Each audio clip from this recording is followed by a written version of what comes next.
Nah, ini baru super top Marco Top. Sering mengeluh di Kanada, John Hartman tak akan keluhkan kondisi di timnas Indonesia. Apakah ini karena pemain timnas kita hebat? Begini info mengejutkannya. Wah, tanpa kompromi, John Hartman diharamkan kerja remote. Apakah timnas Indonesia akan intens selalu berlatih? Yuk saksikan beritanya hingga selesai.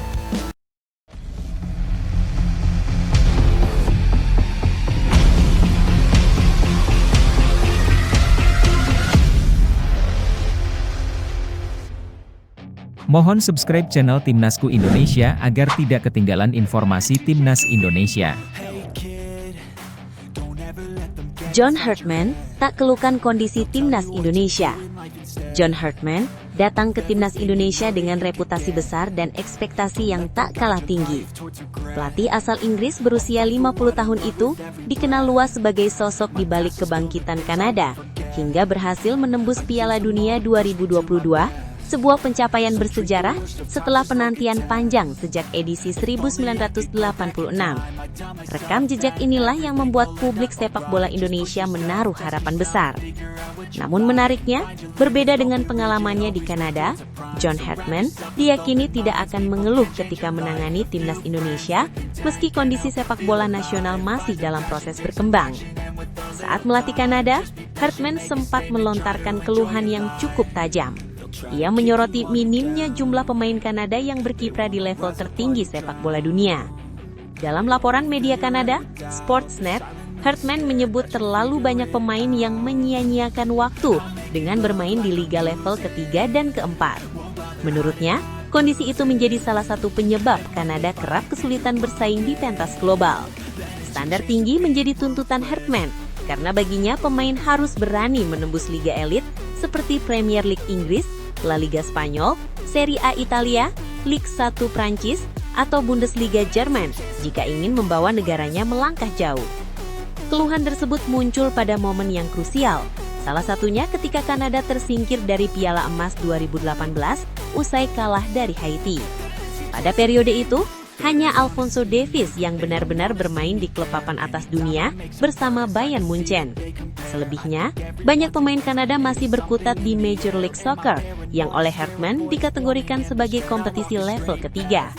Meski terdengar keras, kritik itu justru menjadi cambuk. Bertahun-tahun kemudian, Kanada memetik hasilnya dengan semakin banyak pemain yang berkarir di Eropa, mulai dari Jonathan David, Tajon Buchanan, hingga Ismail Kone. Berbeda konteks, berbeda pula tantangan yang akan dihadapi John Hartman di timnas Indonesia.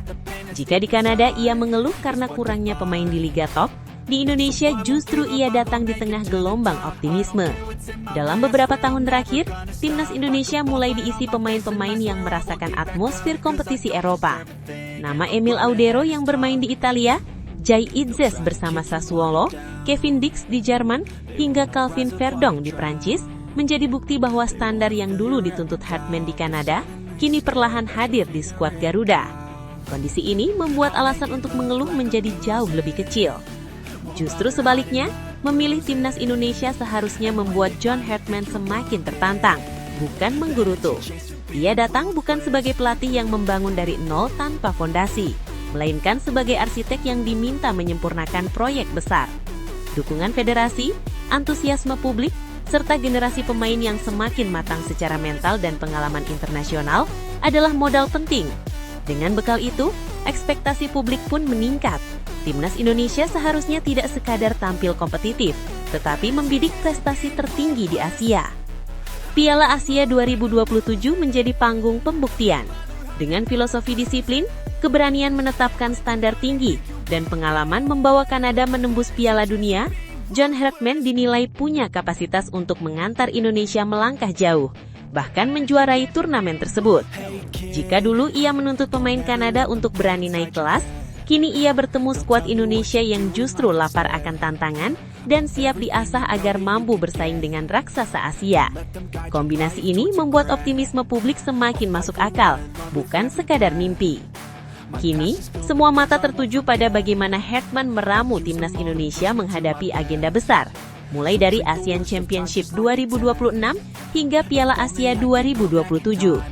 Apakah ia benar-benar akan membuktikan bahwa tanpa keluhan, dengan kerja keras dan standar tinggi, Indonesia bisa mencetak sejarah baru di Asia?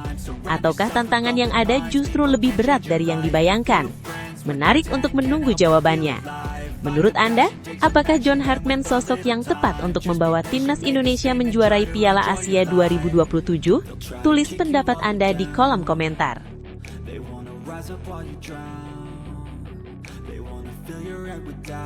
PSSI tak mau kompromi, John Hartman diharamkan kerja remote. PSSI menunjukkan sikap tegas sejak awal era kepelatihan John Hartman bersama timnas Indonesia. Federasi tidak ingin ada kompromi dalam urusan komitmen kerja, termasuk soal kehadiran fisik pelatih kepala di tanah air.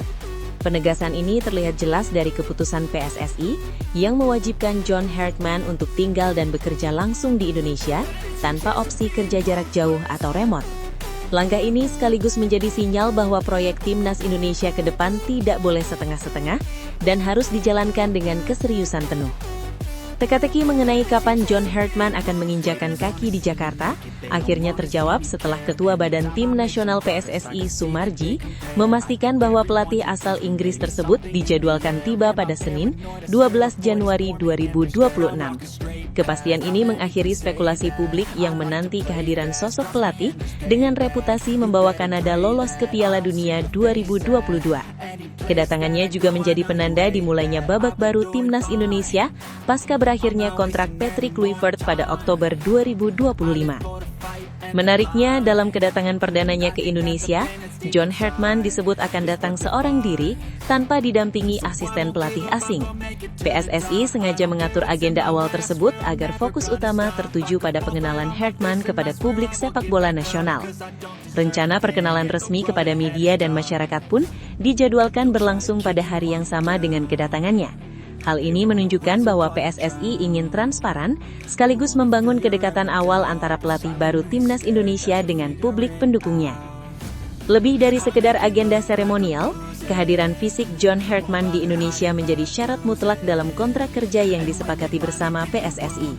Federasi dengan tegas menolak konsep kerja remote yang belakangan kerap dilakukan pelatih asing di beberapa negara. Bagi PSSI, melatih timnas Indonesia bukan hanya soal menyusun taktik dari kejauhan, melainkan tentang memahami denyut nadi sepak bola nasional secara langsung. Hartman diwajibkan berdomisili di Indonesia agar bisa memantau pemain di Liga 1, kompetisi usia muda, hingga menyerap kultur dan karakter sepak bola lokal. Sikap PSSI ini mencerminkan pembelajaran dari pengalaman masa lalu. Federasi tidak ingin timnas Indonesia ditangani pelatih yang hanya hadir saat agenda FIFA Matchday atau turnamen besar. Dengan keberadaan John Hartman di dalam negeri, diharapkan proses pemantauan pemain berjalan berkelanjutan dan tidak terputus. Kehadiran langsung juga memungkinkan komunikasi yang lebih intens dengan klub-klub lokal, pelatih usia muda, serta jajaran teknis lainnya. Dalam jangka panjang, hal ini diyakini dapat menciptakan fondasi timnas Indonesia yang lebih kuat dan berkesinambungan. Selain soal larangan kerja remote, PSSI juga menaruh perhatian besar pada aspek transfer pengetahuan. John Hartman diminta untuk melibatkan pelatih lokal dalam struktur kepelatihan timnas Indonesia. Federasi ingin kehadiran pelatih berpengalaman internasional ini tidak hanya berdampak pada prestasi jangka pendek, tetapi juga peningkatan kualitas sumber daya manusia sepak bola nasional. Kesuksesan Nova Arianto membawa timnas U17 lolos ke Piala Dunia U17 2025 menjadi contoh nyata bahwa pelatih lokal memiliki potensi besar jika diberi ruang belajar dan kepercayaan. Dengan rekam jejak menangani tim putra dan putri Kanada di level tertinggi, John Hartman datang membawa segudang pengalaman. Tantangannya kini adalah bagaimana ia beradaptasi dengan dinamika sepak bola Indonesia yang memiliki karakter unik. Keputusan PSSI yang tidak memberi ruang bagi kerja jarak jauh justru bisa menjadi keuntungan karena Hartman akan dipaksa untuk benar-benar menyelami lingkungan sepak bola nasional dari dekat. Sinergi antara pemain lokal, pemain diaspora, dan pelatih lokal menjadi kunci agar timnas Indonesia mampu bersaing lebih tinggi di level regional dan Asia. Kini publik menanti langkah konkret John Hartman setelah resmi berada di Indonesia. Apakah kebijakan PSSI yang tegas tanpa kompromi ini akan berbuah manis bagi prestasi timnas Indonesia, atau justru menjadi tekanan tersendiri bagi sang pelatih? Menarik untuk ditunggu bagaimana hasilnya di sepanjang tahun 2026. Menurut Anda, apakah keputusan PSSI melarang John Hartman bekerja secara remote adalah langkah tepat demi masa depan timnas Indonesia? Tulis pendapat Anda di kolom komentar.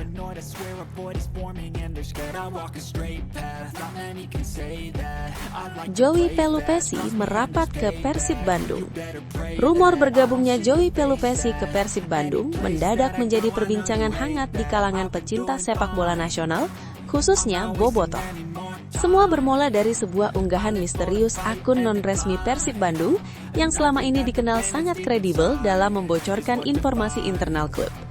Akun tersebut kembali membuat publik riuh setelah mengunggah foto seorang pemain mengenakan atribut Persib Bandung, namun tanpa menampilkan identitas maupun wajah secara jelas. Unggahan ini sontak memantik spekulasi luas dan memanaskan atmosfer jelang dibukanya bursa transfer musim dingin Liga Super 2025-2026. Akun Bandung Football yang selama ini dianggap sebagai salah satu sumber paling akurat soal Persib Bandung menuliskan keterangan singkat namun penuh makna. Disebutkan bahwa jendela transfer akan segera dibuka pada 10 Januari hingga 6 Februari 2026, sekaligus mempertanyakan apakah akan ada kejutan lagi dari Persib Bandung. Kalimat sederhana tersebut justru menjadi pemicu rasa penasaran. Bobotoh yang sudah terbiasa membaca kode dari akun ini langsung mencoba mengaitkan berbagai detail yang muncul dalam unggahan tersebut dengan nama-nama pemain yang santer dirumorkan merapat ke Bandung.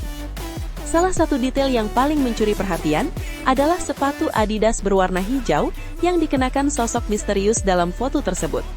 Bagi penggemar sepak bola yang jeli, sepatu itu bukan sekadar pelengkap visual. Banyak bobotoh menilai sepatu tersebut identik dengan yang kerap digunakan Joey Pelupesi saat masih membela klub lamanya. Jika ditelusuri melalui unggahan media sosial Joey Pelupesi, memang terdapat beberapa foto pertandingan yang menunjukkan kemiripan mencolok. Kecocokan ini dinilai terlalu spesifik untuk dianggap kebetulan, sehingga dugaan Joey Pelupesi merapat ke Persib Bandung pun semakin menguat.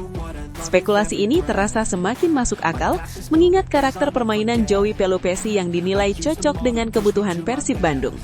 Gelandang bertahan berpengalaman ini dikenal memiliki disiplin tinggi, kemampuan membaca permainan yang baik, serta ketenangan dalam mengatur tempo.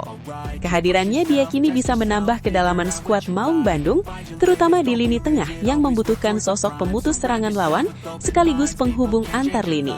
Tak heran jika banyak bobotoh mulai membayangkan bagaimana peran Joey Pelupesi dalam skema permainan Persib jika rumor ini benar-benar terwujud. Menariknya, unggahan Bandung Football tidak hanya memunculkan satu petunjuk. Selain sepatu yang diduga mengarah ke Joey Pelupesi, terdapat pula elemen audio berupa background musik yang digunakan. Musik tersebut dinilai memiliki kemiripan dengan lagu yang pernah dipakai kiper timnas Indonesia, Martin Paes, dalam unggahan media sosial pribadinya. Meski petunjuk visual untuk Martin Paes tidak sekuat Joey Pelupesi, kesamaan background ini tetap memicu spekulasi lanjutan. Bobotoh menilai akun Bandung Football sengaja menyusun kode berlapis, baik secara visual maupun audio, untuk memberi isyarat lebih dari satu rekrutan anyar. Namun dari berbagai petunjuk yang beredar, nama Joey Pelupesi dianggap paling kasat mata dan paling kuat. Komentar netizen pun membanjiri unggahan tersebut dengan berbagai respon antusias. Ada yang dengan yakin menyebut sepatunya Joey, fix welcome. Ada pula yang berspekulasi siapa pemain yang akan diumumkan lebih dulu oleh Persib Bandung. Bahkan, admin akun Bandung Football sendiri menanggapi salah satu komentar dengan pernyataan singkat yang semakin menguatkan keyakinan bobotoh bahwa informasi yang dibagikan bukan sekadar rumor kosong. Jika benar Joey Pelupesi akan bergabung, hal ini tentu menjadi sinyal kuat bahwa Persib Bandung serius menambah kekuatan demi menghadapi paruh kedua musim. Dengan pengalaman dan mentalitas yang dimilikinya, Joey Pelupesi berpotensi menjadi kepingan penting dalam ambisi Persib meraih prestasi maksimal. Kini, publik tinggal menunggu pengumuman resmi dari manajemen Persib Bandung untuk memastikan apakah kode yang beredar benar-benar bermuara pada satu nama, Joey Pelupesi. Menurut Anda, apakah Joey Pelupesi adalah sosok yang tepat untuk memperkuat lini tengah Persib Bandung? Atau justru Persib masih menyimpan kejutan lain di bursa transfer musim dingin kali ini? Tulis pendapat Anda di kolom komentar.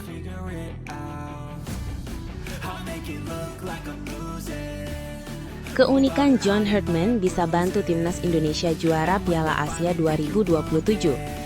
Penunjukan John Herdman sebagai pelatih baru timnas Indonesia menghadirkan optimisme yang segar di tengah publik sepak bola nasional. Setelah posisi pelatih kepala kosong sejak Oktober 2025, kehadiran sosok asal Inggris ini dianggap sebagai awal babak baru bagi skuad Garuda. Dengan kontrak berdurasi 2+2 tahun, Herdman tidak hanya datang membawa nama besar, tetapi juga reputasi sebagai arsitek kebangkitan tim nasional di level internasional.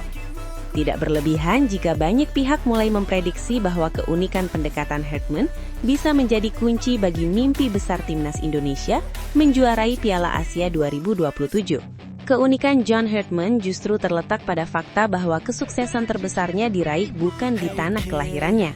Meski lahir dan tumbuh dalam kultur sepak bola Inggris, Herdman lebih dikenal sebagai pelatih yang bersinar di luar Eropa. Perjalanan kariernya yang dimulai dari level akademi hingga menembus panggung dunia membentuk karakter pelatih yang adaptif dan terbuka terhadap berbagai budaya sepak bola. Pengalaman lintas negara inilah yang dinilai sangat relevan dengan kondisi timnas Indonesia, yang dihuni pemain dari latar belakang kompetisi dan kultur yang beragam. Nama John Herdman mulai diperhitungkan di kancah internasional saat menangani tim nasional wanita Selandia Baru. Di sana, ia sukses membawa tim tersebut tampil di Piala Dunia Wanita dan Olimpiade, sebuah pencapaian yang melampaui ekspektasi banyak pihak. Keberhasilannya tidak berhenti di situ, karena kepindahannya ke Kanada justru melahirkan era keemasan baru. Bersama tim nasional wanita Kanada, Herdman mempersembahkan medali perunggu Olimpiade dan emas Pan American Games, mempertegas reputasinya sebagai pelatih yang mampu membangun tim dari fondasi yang kuat.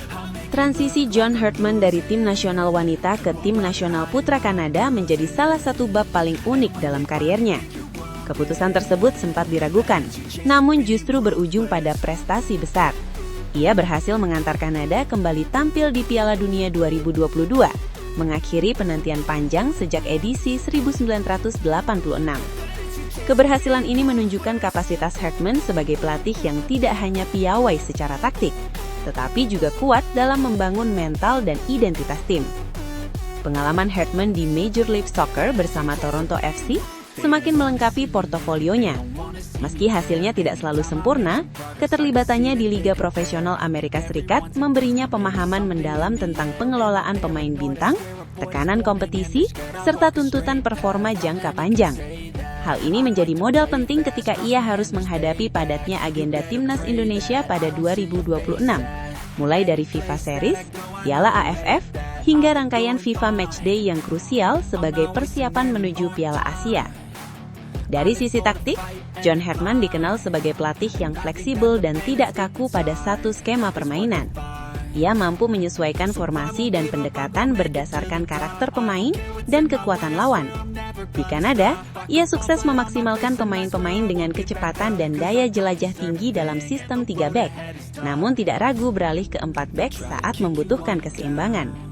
Fleksibilitas inilah yang diyakini dapat mengoptimalkan potensi pemain timnas Indonesia yang dikenal cepat, agresif, dan memiliki daya juang tinggi. Lebih dari sekedar strategi, filosofi Herdman yang menekankan disiplin, intensitas, dan permainan vertikal menjadi nilai tambah yang sangat dibutuhkan timnas Indonesia. Pendekatan ini sejalan dengan tuntutan sepak bola modern Asia yang semakin kompetitif. Jika filosofi tersebut mampu ditransfer dengan baik, bukan tidak mungkin timnas Indonesia akan tampil lebih matang, konsisten, dan berani bersaing dengan kekuatan tradisional Asia di Piala Asia 2027. Kini, harapan besar berada di pundak John Herdman. Keunikan perjalanan kariernya, pengalaman lintas benua, serta rekam jejak membangun tim dari nol menjadi alasan mengapa banyak pihak percaya ia bisa membawa timnas Indonesia melampaui batas yang selama ini sulit ditembus. Apakah benar Herdman adalah sosok yang tepat untuk mewujudkan mimpi juara Piala Asia? Atau justru tantangan di Asia akan menjadi ujian terberat dalam kariernya? Menarik untuk mendengar pendapat Anda. Tulis pandangan Anda di kolom komentar dan mari berdiskusi bersama tentang masa depan skuad Garuda di tangan John Herdman.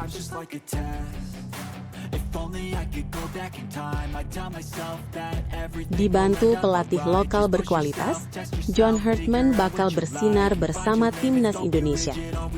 Kehadiran John Hartman sebagai pelatih kepala Timnas Indonesia tidak hanya memunculkan harapan baru dari sisi strategi dan pengalaman internasional, tetapi juga membuka ruang penting bagi peran pelatih lokal berkualitas.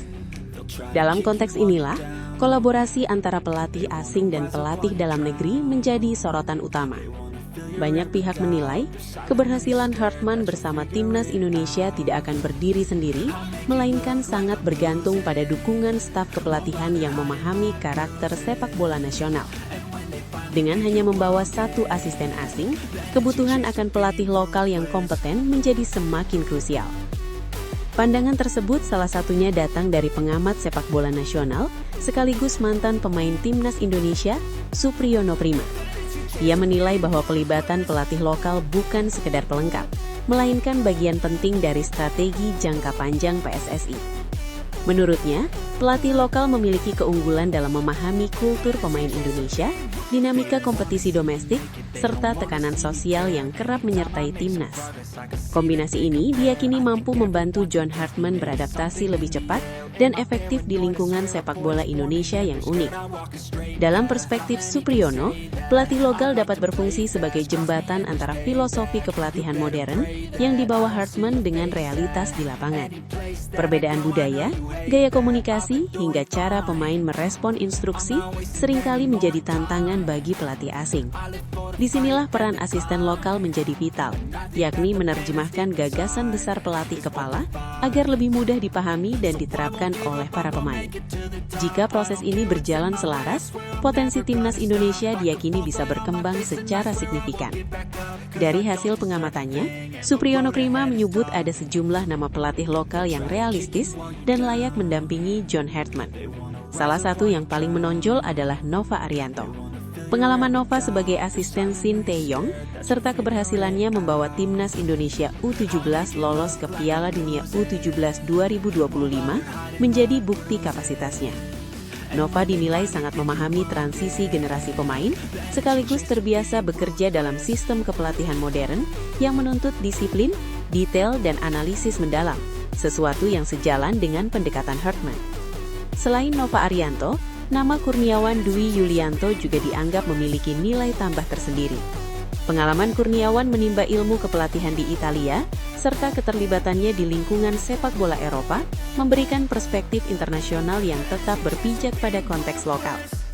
Menurut Supriyono, sentuhan Eropa yang dimiliki Kurniawan dapat membantu Hartman dalam aspek taktik dan profesionalisme, sekaligus menjaga pendekatan yang sesuai dengan karakter pemain Indonesia.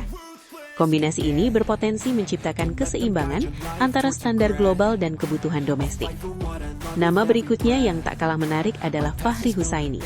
Sebagai mantan pemain Timnas Indonesia yang dikenal berkarakter kuat, Fahri membawa mentalitas tersebut ke dalam perannya sebagai pelatih. Karakter kepemimpinan dan ketegasan Fahri dinilai penting untuk menjaga kedisiplinan tim, terutama dalam menghadapi tekanan turnamen besar.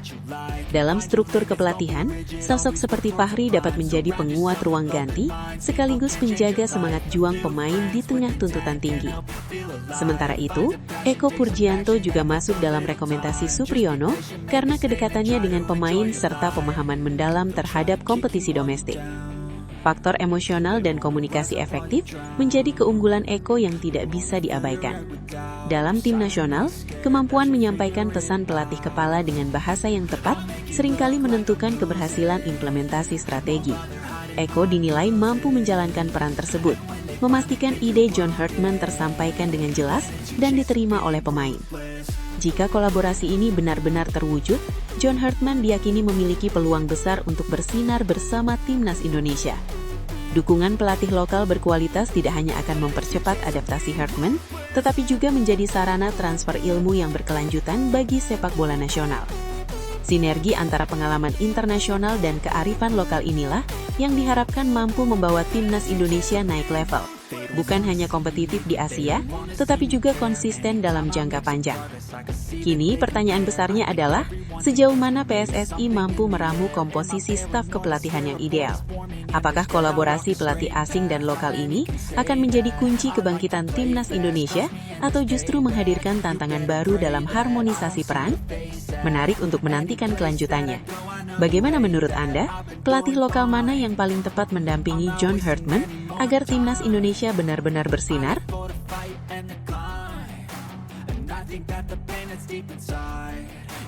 Persiapan Persib Bandung makin matang jelang lawan Persija Jakarta.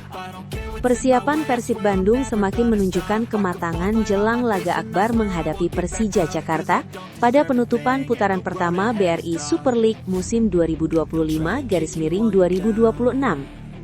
Pertandingan yang akan digelar di Stadion Gelora Bandung Lautan Api pada Minggu 11 Januari ini menjadi salah satu duel paling ditunggu publik sepak bola nasional. Bukan hanya karena statusnya sebagai laga klasik penuh gengsi, tetapi juga karena posisi kedua tim yang sama-sama berada di papan atas klasemen sementara dengan raihan poin yang identik. Memasuki pekan krusial, suasana di lingkungan Persib Bandung terlihat semakin fokus dan terarah. Tim asuhan Bojan Hodak mulai memanaskan mesin melalui sesi latihan intensif yang digelar di lapangan pendamping GBLA. Pelatih asal Kroasia tersebut tampak langsung memimpin jalani latihan, memastikan setiap detail persiapan berjalan sesuai rencana. Intensitas latihan yang meningkat menjadi sinyal bahwa Persib tidak ingin melewatkan kesempatan emas untuk menutup putaran pertama dengan hasil maksimal di hadapan pendukung sendiri.